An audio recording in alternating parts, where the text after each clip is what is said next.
few weeks ago, the most powerful trade official in the United States announced new taxes on imports to 60 countries, including some of the world's biggest food exporters.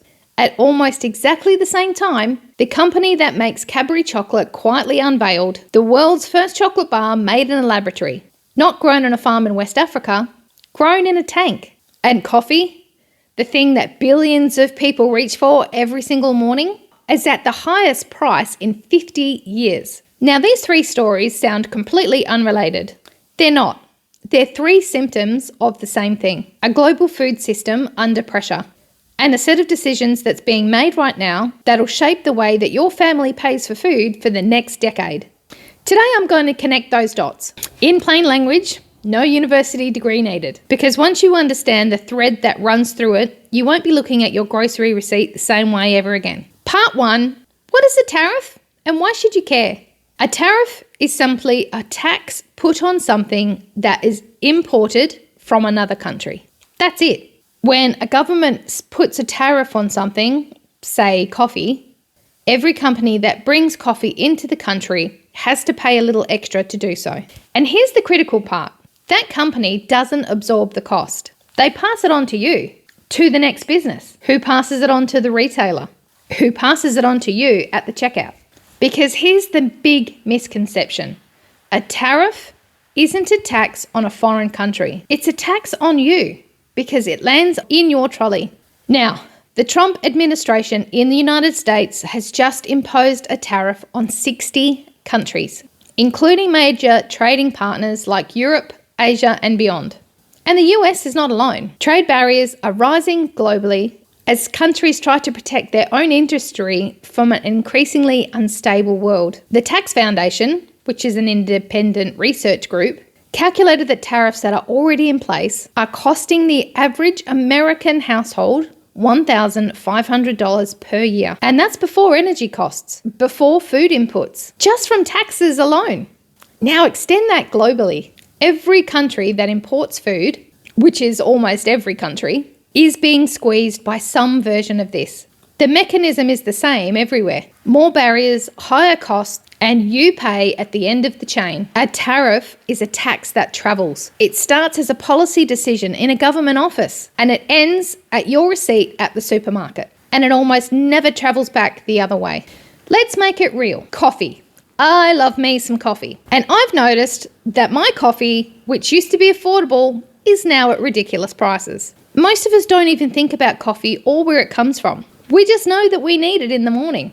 But coffee comes from very specific places on the planet. Brazil, Colombia, Ethiopia, Vietnam, a narrow band around the equator where the climate has historically been just right. Here's what's happening to that climate. In Brazil, the world's largest coffee producer, erratic rainfall and heat extremes have reduced yields for several years running. In Vietnam, drought. In Ethiopia, flooding, drought, then flooding again. The plants that produce coffee are sensitive. They take decades to establish. You can't just plant new ones overnight and expect to harvest next year. It takes 3 to 5 years to harvest your first coffee crop. So when climate disrupts a harvest, supply stops. So when supply drops and demand remains the same, you guessed it, prices go up. Coffee is currently sitting near the highest price in 50 years. Then add tariffs on top. Import taxes on coffee have already added another cost on top of a critically fragile supply chain. The result is what you're seeing at the cafe with $6 to $10 coffees and at the supermarkets with beans being an average of $50 a kilo. This price isn't temporary either. The climate pressure on coffee growing regions isn't going away, and neither are the trade barriers. When people say, "Why is everything so expensive?" This is the answer. It's not one thing. It's the same pressures hitting every part of the system all at the same time, and all of them are pointing in the same direction. Now, chocolate. Chocolate comes from cocoa. Cocoa comes from the cacao tree. About 70% of the world's cocoa comes from West Africa, Ivory Coast and Ghana. In 2024 and 2025, those countries had a disaster. El Nino, a weather pattern that shifts rainfall and temperatures across the tropics, hits West Africa hard. Excessive rainfall caused a fungal disease called black pod rot to sweep through cocoa plantations. Then drought came, then more disease. The trees were already old and vulnerable. Many of the plantations in West Africa were planted 30 to 40 years ago and were past their productive peak. The result? Cocoa prices have doubled. In some periods, they have quadrupled from what they were last year. Your chocolate bar got smaller, quietly, without announcement, and then got more expensive anyway. Now here's where it's getting interesting. The companies that make your chocolate, Cadbury, Lindt, Nestle, the big names, have been watching this for years, and they've started funding something you would have never expected 5 years ago. Lab-grown chocolate. Not fake chocolate, real cocoa, made from real cocoa cells, made in a laboratory bioreactor. Scientists take cells from a real cocoa bean, they put those cells in a nutrient-rich tank, essentially a really fancy fermentation vessel, and the cells grow and multiply. They produce cocoa butter and cocoa compounds with exactly the same melt, texture, and flavour as conventionally farmed cocoa. No trees, no farms, no West Africa, and no climate risk. Mondelez, the company behind Cadbury, has already made the world's first chocolate milk bars made from lab-grown cocoa. Purato, one of the world's leading ingredient suppliers, is planning to have their first commercial product on the shelf by 2026. Barry Callebaut, the company that supplies most of the chocolate to the big brands you've ever heard of, is deep in cell culture partnerships. This is not startup hype. It's a mainstream food industry strategy. But here's the question I want you to sit with.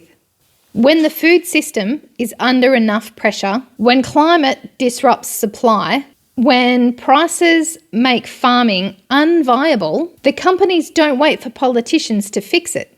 They find another way to make the product. Lab-grown chocolate is not a curiosity. It's a signal. It's the food industry telling you, in the clearest possible terms, that it no longer trusts the supply chain that it used to rely on. Now, this is the thread that runs through all of it. Coffee, chocolate, climate, trade wars. They sound like separate news stories. They're not. Here's the thread. The global food system was built on 4 assumptions. Cheap energy to move food around, stable climate to grow it reliably, open trade to get the product where we wanted it when we needed it, and a financial system to make the whole thing profitable every step of the way. Every single one of those assumptions is under pressure right now.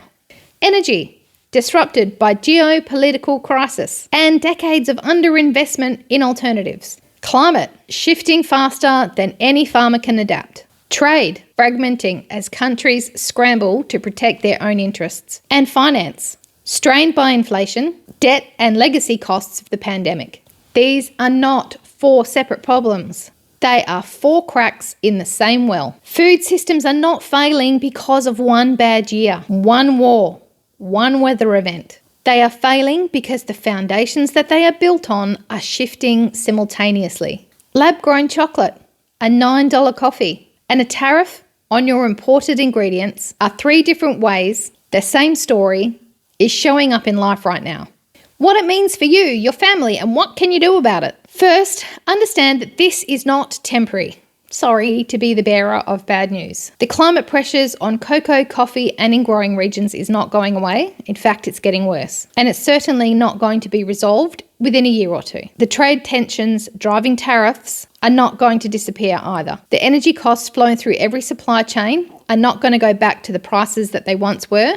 This is the new normal, not a blip on the way back to what was. Second is recognise that food carries the most risk. Anything that comes from a specific climate or a specific region, anything that travels a long distance to get to you, anything that supplies on a complex global supply chain.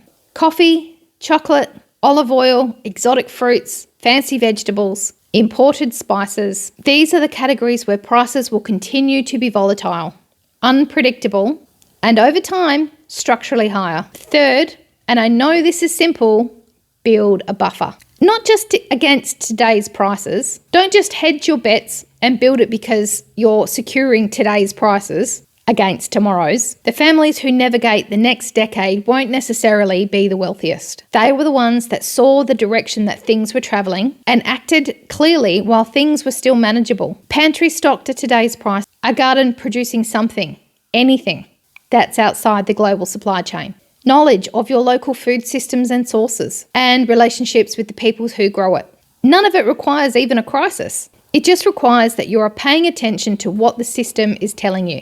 And it's telling you very clearly. The story of coffee at a 50-year high, chocolate moving to a laboratory, a trade war affecting 60 countries is not a collection of random events. It's one story about a global food system that was built for a world that no longer exists. Understanding this story shouldn't make you anxious.